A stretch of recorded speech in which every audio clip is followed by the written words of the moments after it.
Today we are going to discuss the second part of the chapter 2. We are going to learn about the falling objects of free fall. Also, we are going to discuss the Aristotle versus Galileo perceptions, and we are going to learn about the compound motions, vertical projectiles, and horizontal projectiles. Then all of them are different kind of motions. Then we already learned how to describe horizontal motions if the velocity is constant or if the acceleration is constant. And today we are going to learn how to describe any object that is moving at free fall or objects that are moving in two directions, in X and Y direction, or in vertical and horizontal direction at the same time. And here we have three different examples. The objects, in this case the water, is moving in two dimensions, X and Y. Also this ball is moving in X and in Y direction at the same time, and this person also is moving in two-dimensional motion. And let's start with the free fall. According to the story, Galileo, he dropped two objects with different masses from the Tower of Pisa. And what he found was these two objects hit the ground at the same time. But what he observed was discrediting the Aristotle's view. According to him, the speed was proportionally to the mass, means more mass, more speed. According to Aristotle, the object with larger mass will hit the ground first, and the reason was, according to him, the object with larger mass will have larger velocity. But according to Galileo, the velocity of the objects doesn't depend on its mass, and this is why they hit the ground at the same time. Then Galileo explained the difference in the velocity of the object are related to the air resistance. And what happened in this example, we had the air-filled tube. In this case, we drop at the same time one piece of paper and one rock. And in this case, the rock hit the bottom of the tube first. And the reason is, in case of the paper, the force that pulled the paper down, which is the gravity, the force of gravity, is comparable with the air resistance. But in case of the rock, the gravity force is large, comparable with the air resistance. Then this is why, in this case, the rock hits the bottom of the tube first. But if the tube is evacuated, if there is no air inside of the tube, if there is no air resistance, then both will be hit the bottom of the bottom of the tube at the same time.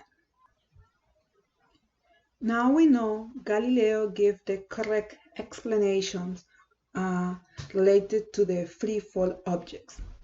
And let's now try to compare the Aristotle's idea about the motion and Galileo's idea about the motion. And according to Aristotle, he said that the heavy objects will faster than light objects. And the reason we know he didn't take into account the air resistance. Then he said all the objects will fall at constant speed, but the constant will be proportionally to the mass, means more mass, more velocity. Then this is why we had here the mass is proportionally to the velocity. Also, more mass, more distance can the objects we will travel, because the more mass indicate more speed or more velocity. Then this is why the mass is direct proportional to the distance in case of Aristotle's idea about the motion. And more mass, less time means this is why mass and time are inversely proportional. All this we consider at constant distance. If the speed is constant, then if there is no change in velocity, we know the acceleration equals to 0. Yes, if there is no change in velocity, acceleration must be equal to 0. Then also we know if the velocity is constant, yes, we had constant speed, then the distance is direct proportional to the time. As the distance is direct proportional to the time. And here we can see this, we can explain the motion was using this equation, but we can see in this case we don't have the bar on top of the velocity or the speed, yes, and the reason is because the velocity is constant, and we know when the velocity is constant, this equal to this one, yes, because it's always the same. And if the velocity is constant, the average velocity equals to the constant velocity. This is why we don't need this bar in top of the velocity. Now let's discuss the Galileo ideas. Then what he says is light and heavy objects will fall together in free fall. Then in this case, they will hit the ground at the same time, doesn't matter what is the mass. Then means the velocity is independent of the mass. Yes, they are not proportional. The distance, they will travel the same distance independent what is the mass of the object. This is why mass is not proportional to the distance. And the time is the same, yes? The time is the same. If you release two objects from the same distance, then you will see they hit the ground at the same time. Then the mass and the time are independent. Doesn't matter what is the mass, the time will be the same for both objects. All if we consider the distance is constant or the same distance. What happens is, and we can see if we release any object, the speed of the object will be increased with the time. Yes. Then what we can see is the velocity is proportionally to the time. More time the object is falling, more the velocity will increase. The velocity is direct proportional to the distance. More distance, the velocity also will increase. And what he concludes is all the objects will fall at the same constant acceleration. And what he found was if the acceleration is constant, the distance is proportional to the time squared. It's not proportional just to the time. Then distance will increase with the time squared at the same proportion. Yes, distance is direct proportional to the time squared. Then let's see now what I want to explain now is how Galileo conclude the distance and the time squared are direct proportional if the acceleration is constant. Then to do that, to find the relation between distance and time, and to find that relation is the relation between distance and time is direct proportional only if the time is squared. Then we will we will use the equations we know, because we know what are the equations for any motion at constant acceleration. Then what are the equations we already know if the object is moving at constant acceleration? Then we know the average velocity or the average speed equals to distance over time. And then we can rewrite this equation. If we multiply by the time on both sides, we can rewrite this equation like that. Also, we know if the acceleration is constant, we can calculate the average velocity using this equation. If we know the initial and the final velocity, yes, we add these velocities together and we divide by 2.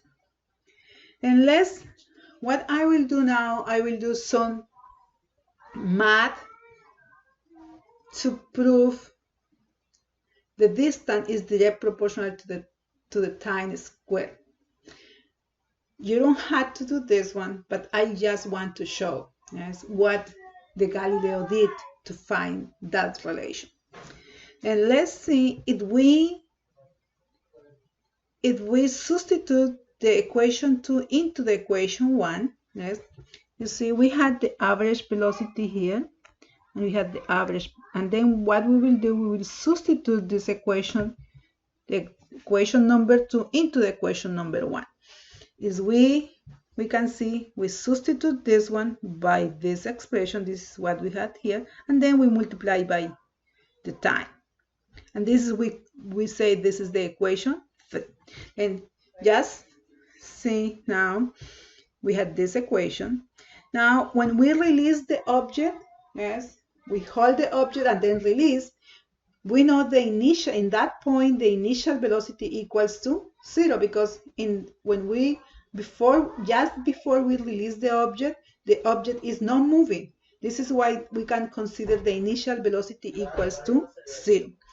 If the initial velocity equals to 0, then what we can do is we will say this is 0. Yes? If this is 0, then now this equation simplifies. Yes, we can say is the velocity, the final velocity, divided by 2, multiplied by time. Then this is the equation number 4. Now let's take now the other equations we know we can use to describe if the motion of the object is at constant acceleration. And this is the definition of acceleration, is the change in velocity divided by the time. And now again we consider the initial velocity is 0. Then if the initial velocity is 0, then now we can simplify this equation. Acceleration equals to the final velocity divided by the time. If we solve for the final velocity, then what we can do is we can multiply by time on both sides.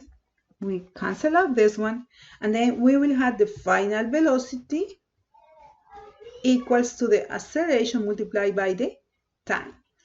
Now let's substitute equation 6 into the equation 4. We had final velocity here, and we had final velocity. Then we will substitute this into this one. Then we will substitute the final velocity for acceleration multiplied by time. Then this is what we will do here. Yes? Acceleration multiplied by time, divided by 2 is this 2.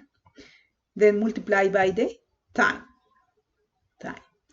Now if we solve this one, we multiply t times t will be t squared. Then finally we had the acceleration time squared divided by 2. Then this is how Galileo found the distance is direct proportionally to the time squared. Yes, time squared. Then the distance is direct proportionally to the time squared if the acceleration of the object is constant. And this is valid if the object is moving in horizontal direction or in vertical direction. Now we know the free fall objects, they move at constant acceleration. So we can apply the same equation that we used to describe horizontal motion at constant acceleration. As this is the equations we can use to describe any motion with constant acceleration. There's 4 equations, and we can apply the same equations in case of free fall. Just because the objects they are moving at constant acceleration, then we can use that value when we solve problems, when we solve free fall problems. In this case, the acceleration equals to special acceleration, is the acceleration of gravity, which in our planet is equal to 9.8 meters per second squared. Then, how we know this object is moving at constant acceleration? Then what we can say is this object is not moving at constant speed, yes, at constant velocity. Why? Because this object is covered a different distance in equal period of time. Then what we can say, any object in free fall will cover different distance in equal period of time because the velocity is increasing. Yes, it's increasing. Why? Because this object is accelerating. What value is the acceleration? Is 9.8 meters per second squared in this planet, yes, in our planet. Then, in case of free fall, we can use the same equation, but just we substitute the acceleration value by the g value, which is 9.8 meters per second squared. And let's try to understand a little more how we can apply this equation in case of the free fall. Then if the acceleration of gravity is 9.8 meters per second squared, it means the velocity increases in 9.8 meters per second in each second. Yes. Then if we release one object after 1 second, the velocity of the object will be 9.8 meters per second. After 2 seconds, the velocity of the object will be twice 9.8, means 19.6 meters per second. After 3 seconds, the velocity of the object will be 9.8 times 3, means 29.3 meters per second. Then if we consider this data we had here, yes, this is time, this is velocity, then if we calculate the acceleration of the acceleration of the object, then we need to calculate the change in velocity divided by the time. Remember, the change in velocity is final velocity minus initial velocity. And for example, we can take these two values. This is the final velocity, is 9.6, and this is the initial velocity, 9.8.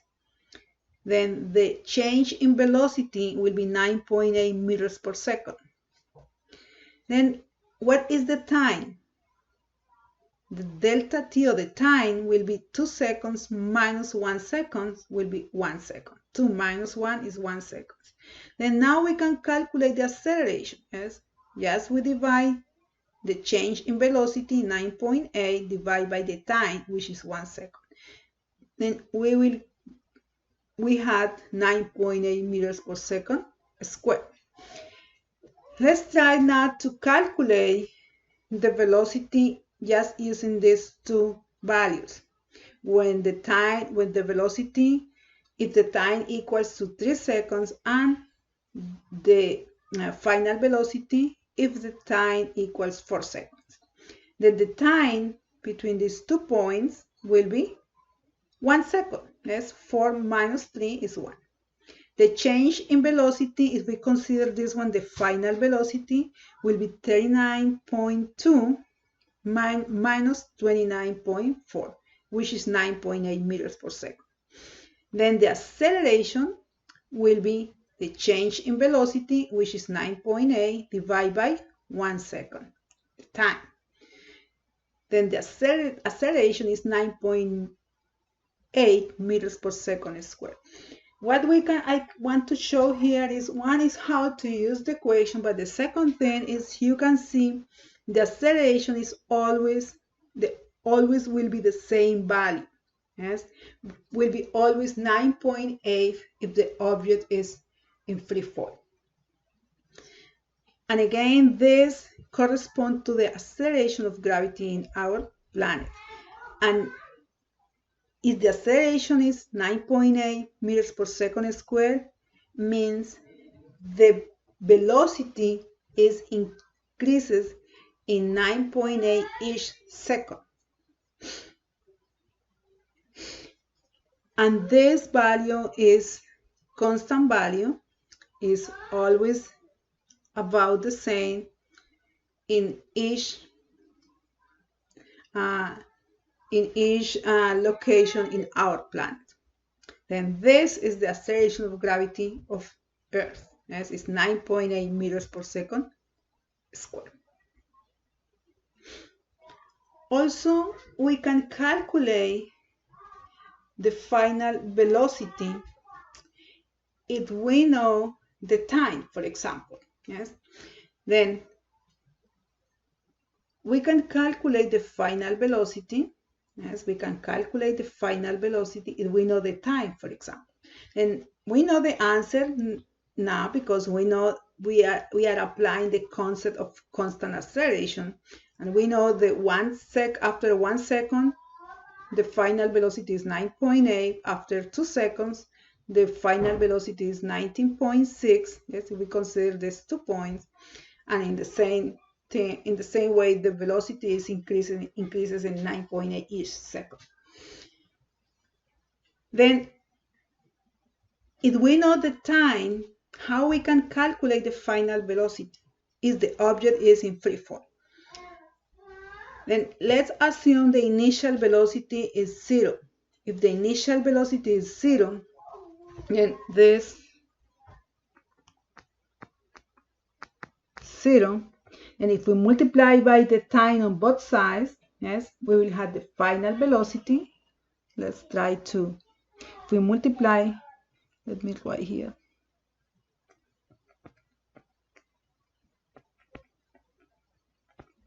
Multiply by the time on both sides, we will have the acceleration.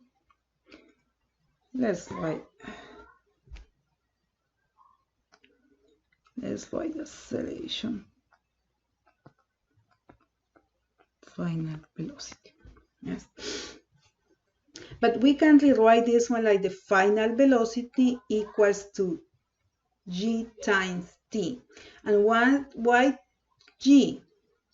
Because we know in free fall acceleration equals to g value. Yes, this is why we can rewrite this equation like this.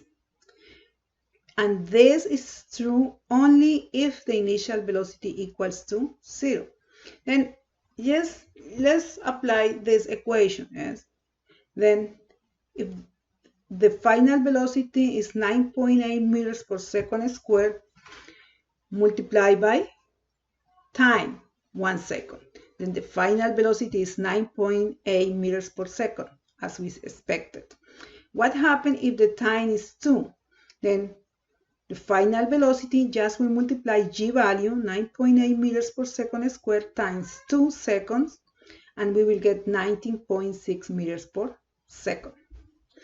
Then now if we want to apply, for example, what is the final velocity if the time is 10 seconds? Yes, if the time is 10 seconds.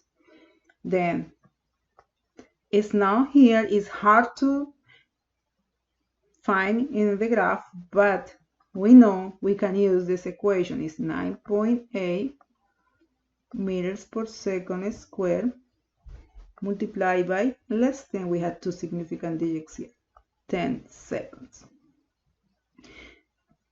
Then units, we expected meters per second because it's velocity. And we can see this cancel out with this.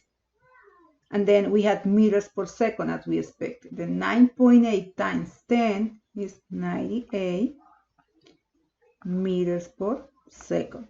This will be the final velocity is the time is 10 seconds. Yes, after 10 times it will release the object after 10 seconds, the final velocity will be 98 meters per second. And also, we can use the same equation we use for constant horizontal motion at constant acceleration. We can use the same equation in case of the free fall. Then the equation we know is this one. Yes, let me write here distance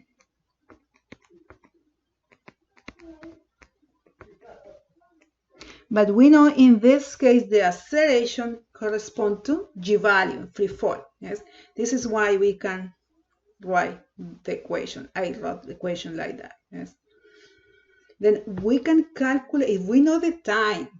Yes, the time, then we can calculate the distance because we know g value is 9.8. And we can calculate, for example, the distance if the time is 2 seconds. Then here will be 9.8 meters per second squared. Let me write here a little more in detail. And the distance equals to 9.8 meters per second squared because we know this value is g value, is this one. Time is, let's calculate for 2 seconds. And what we have to be careful here is we need to square the number. 2 times 2 is 4, but we need to square also the unit. Divide by 2. We can see what units we expected, meters, because it's a distance. And we can see this second square cancel out with this second square. And if you multiply 9.8 times 4 and then divide by 2, you will get the distance is 9.6 meters. And this is what we had here. Yes. Then with this in doing these problems, I want to show you is we can use the same equations we already know for any object that moving at constant velocity, at constant acceleration. Let's now try to solve this problem. And in this case, we had a rod that is dropped into a well and hits the water in 3 seconds. Then if we ignoring the air resistance, how far is it to the water? And let's try to understand what is happening. We had a rock and we release this rock. Here is well. Then we want to know how far this rock travel if the time this was traveling first was 3.00 seconds. Then we want to know this distance.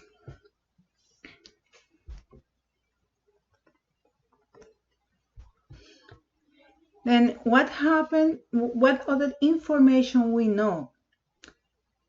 Then the first thing is the rod was dropped. Then what happened is with this information they are telling the initial velocity of the rock equals to 0. What other information we know? Because the rod is free fall, we know the g value. Let me write here the g value equals to 9.8 meters per second squared. And let's write here what information we know. Then we know the initial velocity is 0. The time is 3.0 seconds. The g value is 9.8 meters per second squared, and we want to calculate the distance. Then the next thing we want to check if the units are consistent. Are the units consistent? Yes. We had 3.0 seconds, and here we had meters per second squared. And no problem, the units are consistent. The next thing we want to check is what equation we can apply to solve the problem. Then we know the acceleration, because we know g is the acceleration. We know the acceleration. We know the time, and we need to calculate the distance. Then we know, we observe this equation. We need to find the equation involve distance. Then this equation, here we can see the distance, but we don't know the average velocity. Yes. Let's see if we can find another equation. Here we had also distance. Then we know the acceleration, we know the time. Then we can use this equation to calculate the distance, because we know this. We know the values of the acceleration and the time. Then let's calculate the distance using this equation. And let's see, distance equals acceleration. Let me write the equation here. Distance equals acceleration 9.8, because we know it's g value,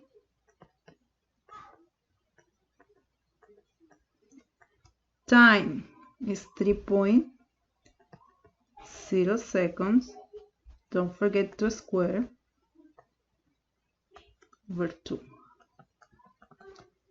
9.8 meters per second squared, and we need to square the time. But not only the number, also the unit. Then 3.0 to the second power will be 9.0. Here is multiplication. And we need to square the seconds also. Everything divided by 2. Here is the multiplication. Then, because it's a distance, we know the unit we expected is meters. Then we can see this unit, second square, cancel out with second square, and then we will have here 44.1 meters. Now we can see we had two significant digits here. Yes, we had two significant digits. We don't take into account the significant digits of the constant values like 9.8 or 2. Yes, we take into account the significant digits of the information is given in the problem. And because we had two significant digits, then the correct answer will be 44. Yes, two significant digits, 44 meters. We need to round down, and this is the answer. Let's try one more problem. Then in this case, a penny is dropped from the Eiffel Tower and hits the ground in 8 seconds. And we want to know how high is the tower. This is the first thing. The second thing we want to know is with what velocity did it strike the ground. And finally, we want to know what is the average velocity during the fall. And let's start with the number 8. And this is the penny and was dropped from the Eiffel Tower. And this hit the ground. Yes, here is the ground. Hit the ground after 8 seconds. Let me write T equals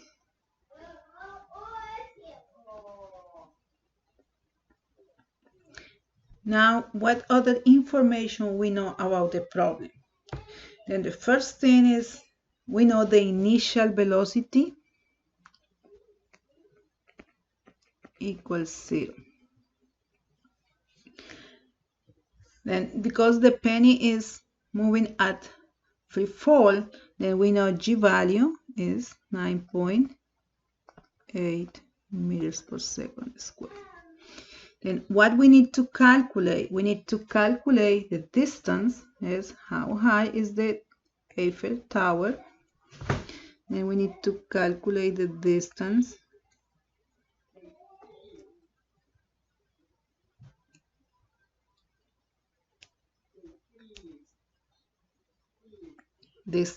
we don't know this value. Then we need to calculate, we need to find what is the velocity in this point, was where when this clock with the when the penny hit the ground. Then this we will call the final velocity. And also we want to calculate what is the average velocity. Then this. Yes, we need to calculate distance, final velocity, average velocity. And let's start with the first part.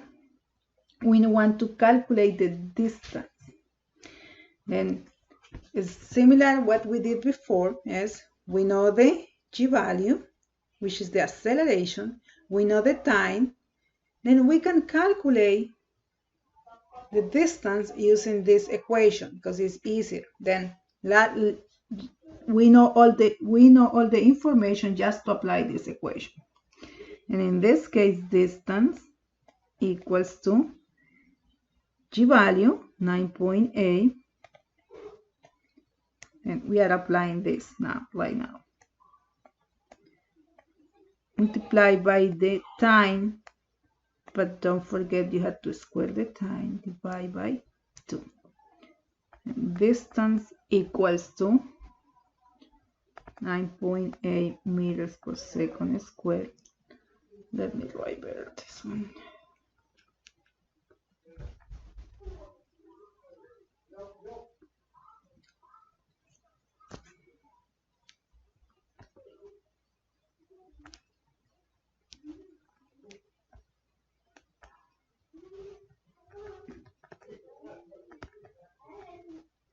Meters per second squared.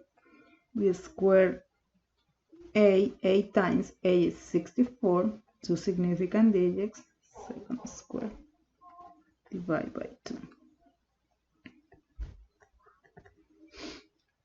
Then now we can see the units of the distance should be meters, yes, and we can see if this second square cancel out with this one, and the unit is meter, and this is the units we expect.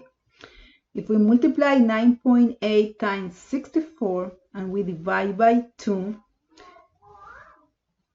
we will get 313.6 meters. Then now we need 2 significant digits in the answer. Remember, we don't take into account the significant digits of the constant values. Then we can write this one like 310 meters. Yes, and this is how high is the tower. It's about 310 meters. Then now we need to calculate the final velocity. Yes, we need to calculate the final velocity. Let's do in the different, then let's try to, we have this, then we want to calculate what is the velocity. In this point, if we know the initial velocity is 0, 9.8 meters per second squared. And now we know the distance is 310 meters and the time is 8.0 seconds. Then we need to calculate, let's write here B, we need to calculate the final velocity. What is the velocity of the penny just when this penny hit the ground? Then now we need to think what equation we can use to calculate. Then we need to try to find first the equations where the final velocity appears. Then we can use this equation or we can use this equation. And let's see. Do we know the initial velocity? Yes. Do we know the time? Yes. Do we know the acceleration? Yes, it's 9.8. And I think we can use this equation. What happened with this equation? Do we know the initial velocity? Yes. Do we know the average velocity? No, we don't know. Then we can use the second equation, as we can use this equation to calculate the final velocity. Let's write here the equation.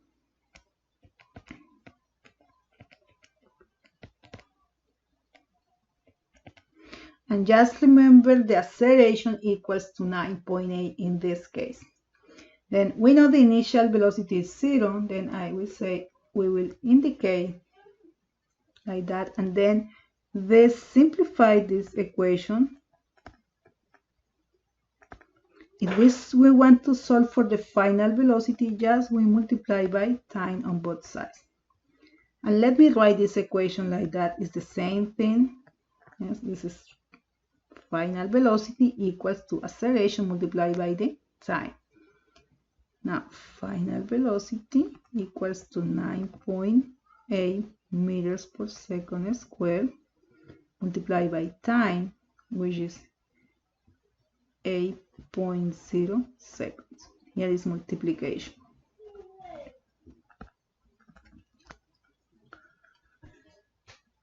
And what happened is, what happened with the units? And because it's velocity, we expected meters per second in the answer. Let's see if this is true. Then you see this second cancel out with one of this one, and we had meters per second. This is what we expected.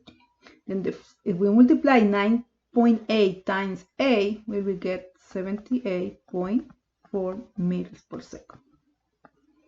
Now, if we want to write this one with the correct number of significant digits, then we need to write with two significant digits, will be 78 meters per second.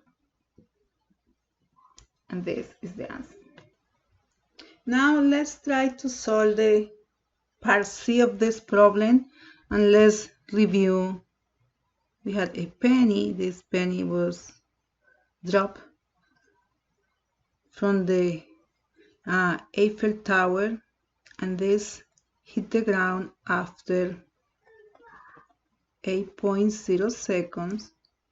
Because it's in free fall, the acceleration is g value, which is 9.8.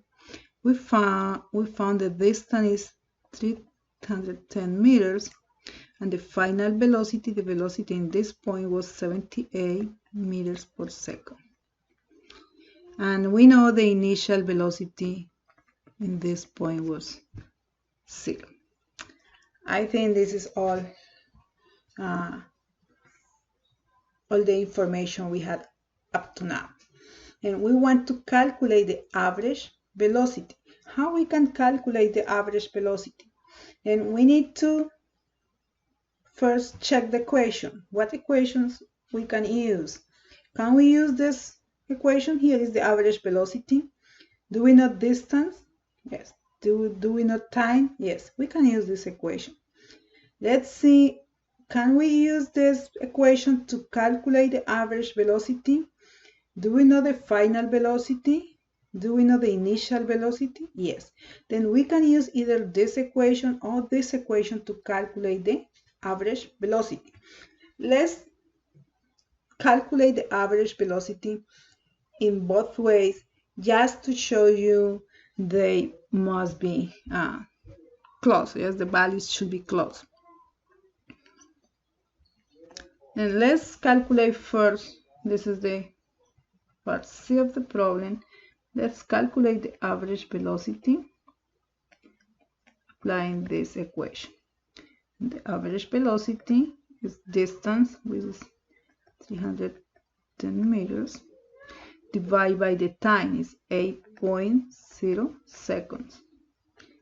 And the average velocity in this case is, we divide these two numbers, is 0.75 meters per second. But if we write this with two significant digits, then the value will be 39 meters per second. Then let's see now if we calculate the average velocity using the other equation. Over 2. And the final velocity is 78 meters per second plus 0 divided by 2. Then 78 divided by 2, that's 78.0 will be 78 meters per second divided by 2. And the average velocity is 39 meters per second. And here is just to show you we can calculate the average velocity in this case using either this equation or this equation. And also you have to pay attention that initial velocity, final velocity, and average velocity all are different. Yes, all of them are different if the velocity, if the motion of the object is at constant acceleration. Yes, remember, when the object is moving at constant acceleration, the velocity is changes, and this is why the initial velocity is not the same as final velocity, and this is why also the average velocity is also different. Then that part is important. The next thing we want to discuss is the compound motion. Then the compound motion is the combination of two different kinds of motion. And we will study what happens if we combine horizontal motion plus vertical motion. And the horizontal motion, as you can see here, this is at constant speed. Yes, because this ball is travel equal distance in equal period of time. And we will combine the horizontal motion at constant speed plus free fall motion, which is at constant acceleration. When we combine these two, we will get something like that, and this is called projectile motion. And this happens when the object is thrown or projected into the air. And we can see this, the combination of these two motions. Then let's start with the basis, and then we will go with the more complex two-dimensional motion. Then the projectile motion can occur in several ways. Then the first is when we throw the object at vertically. This is when we throw the object horizontal, or when we throw the object at some angle. But what happened in this case, we need to understand, even if the object is just moving in vertical direction or if moving at some angle, gravity acts of the objects all the time without considering their position. And the acceleration due to gravity is independent of the motion of the object. then the gravity always will be added on the object. And let's start the first one. Let's start the first. Then first we want to study the vertical projectiles. Then what happens is we throw the object up. Yes, the object. What happened with the object? What happened with the velocity of the object? If we throw, for example, a ball up, then what happened is the velocity of the object is going to decrease, and in some point that velocity equals to 0. Yes. At this point, the highest point, the velocity of the object, for some fraction of second, the velocity equals to 0. Then after that, the ball is moving down. And what happens is the velocity is going to increase, but it's going to increase in opposite direction.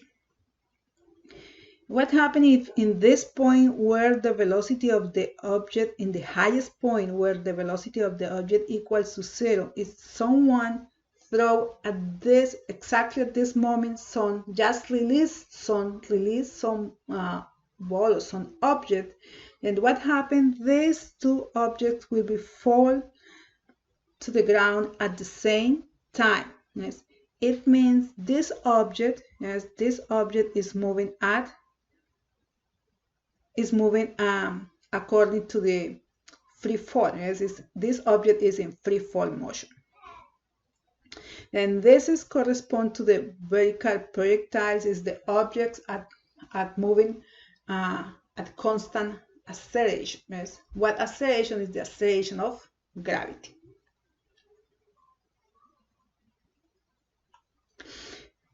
The next thing we want to discuss is the horizontal projectiles. And in this case, what happens if this object is thrown in horizontal direction? Yes. Then what happens here is, when this object is moving, it's going to describe this trajectory. Yes, it's going to move like that.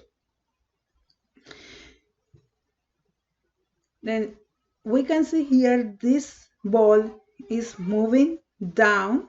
Yes, it's moving down, but at the same time this ball is moving in horizontal direction. Then to understand better this motion, is this, we can say this parabolic motion, yes, this motion, then we can split this motion in two different motions. Then one is vertical motion and the other is horizontal motion. And we will have something like that.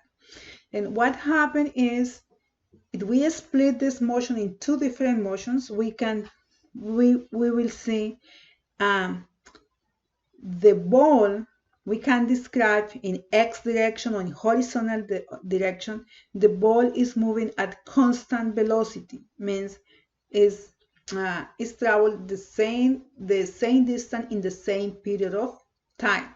But what happened in horizontal direction, the object is moving in free fall, means the acceleration is constant. The acceleration equals to g value, 9.8 meters per second squared. Then one important thing is, we can describe the motion and we can consider the vertical and horizontal motion independently. Means the horizontal motion doesn't influence the vertical motion and vice versa. Then one motion doesn't affect the other motion. Yes, we can describe them independently. And this is important, and this is why it's easier to explain the compound motion. And the third projectile motion is the projectile motion at some angle. Then here is what happened if we throw the ball at some angle. Yes, what happened if we throw the ball at some angle? What happened with the velocities? Then what we can see is in this case, this ball is affected by two different velocities. And why? Because the object is moving in X and in Y direction. Yes, it's moving in X and the Y direction. In X direction, this object is moving at constant speed, but in Y direction, this object is moving at constant acceleration. Means G value is 9.8 meters per second squared. And when we combine these two motions, we have this parabolic path. And let's try now to understand a little more about the projectile motion when we throw the object at some angle. Then we say when this happens, we can consider two independent motions, one in X, one and the other one in Y, one horizontal and the other vertical motion. And let's think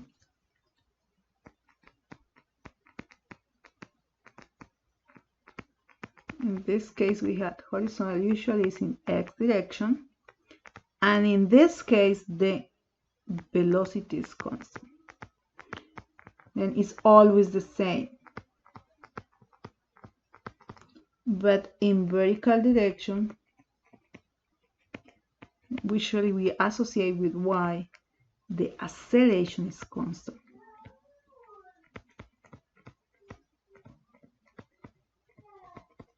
Usually we say G value. G value is, in our case, is 9.8.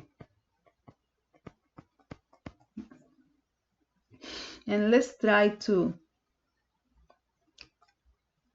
graph. We had some ball here. We throw this ball at some angle, and then when we throw this ball, it's going to describe this trajectory, something like that. And let's see what happened when we throw the ball. We had some velocity in X and some velocity in Y direction. Something like that.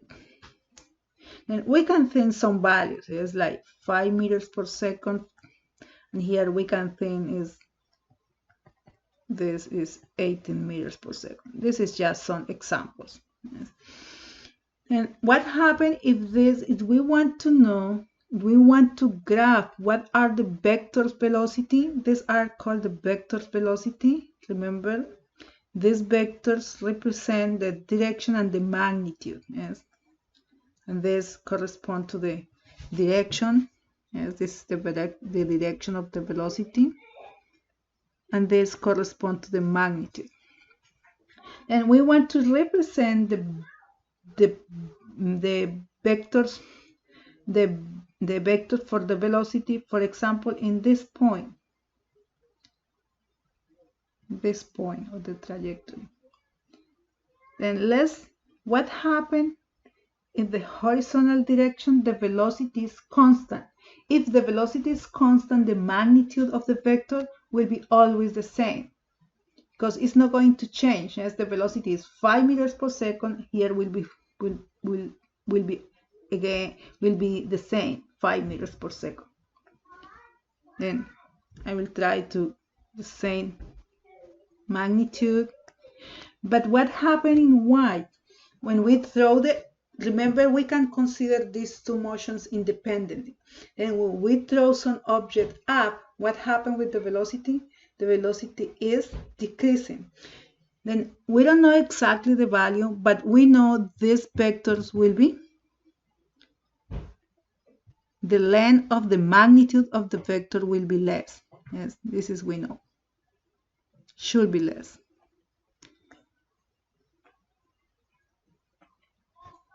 And now let's consider this point. Now let's consider this point. What happened in this point? This is x, this is y.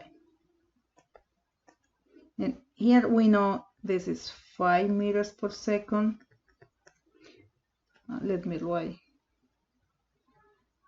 here with 2 significant digits. That's just to be consistent. Then what happened in this point? This is the highest point of the trajectory of the ball. Then what happened in x? We know the vector is always the same. It's the same magnitude. It's constant value.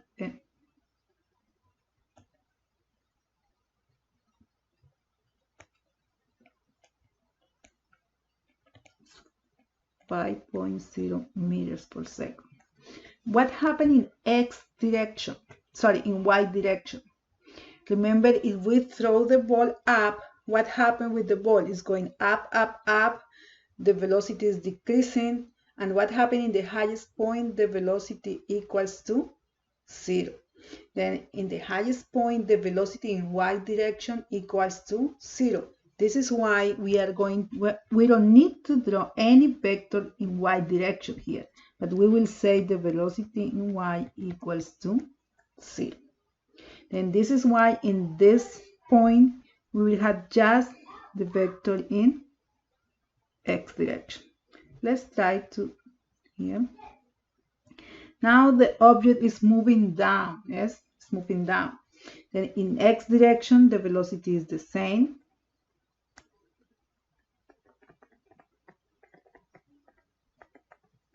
What happened with the velocity in y? Now is increasing, but the direction of the velocity is opposite. Yes. And if we had symmetric points, this velocity must be equal to this velocity.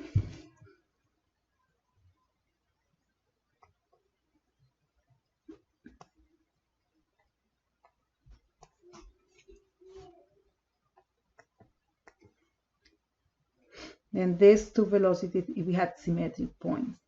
And what happened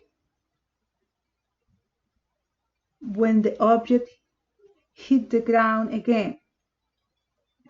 Then the velocity in x is always the same. Then this is, let's too large.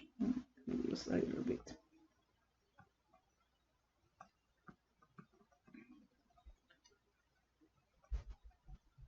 Meters per second. But what happened? The velocity in y will be the same magnitude but with opposite direction. I hope the length of these two are almost the same. Here I don't have more space here. Then the velocity in this will be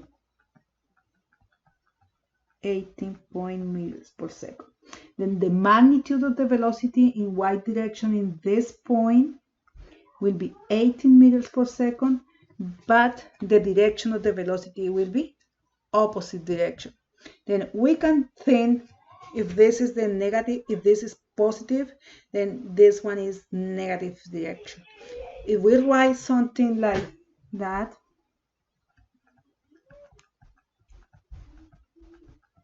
this negative means is the opposite direction. It doesn't mean it's decreasing. The negative indicates the direction of the velocity.